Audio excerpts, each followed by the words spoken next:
Thousands of people continue to line up in Rome to pay their respects to the late Pope Francis ahead of Saturday's funeral.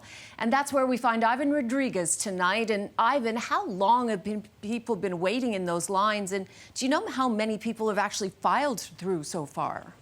Cynthia, people have been patiently waiting for hours since the Pope began lying in state in St. Peter's Basilica. We know since that moment, about 90,000 people have taken the time to pay their final respects, according to the Vatican. And we've heard from people who've had the opportunity, Cynthia, to go inside and pay their respects. They, again, told us they've waited in line for hours, even if it only meant getting a minute, maybe even less than that, to say thank you to Pope Francis. And they painted it as a surreal moment walking into St. Peter's Basilica and just the grandeur that that sort of entails when you walk in right through the middle of the Basilica and you see Pope Francis there in the open wooden coffin. So it's been a very special moment for a lot of people, and that we know will continue. In fact, last night they kept the Basilica open nearly around the clock. They just had an hour in between to lightly clean up the Basilica before opening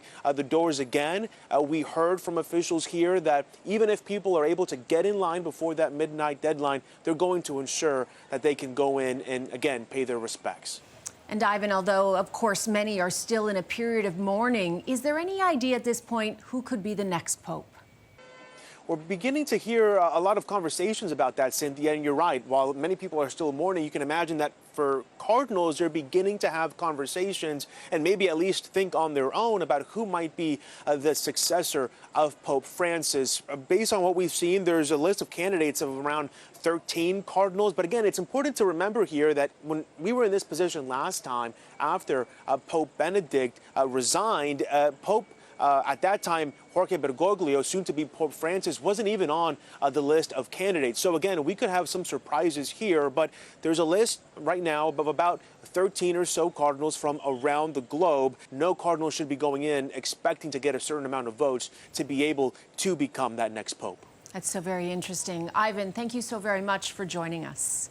And that is CNN's Ivan Rodriguez in Rome.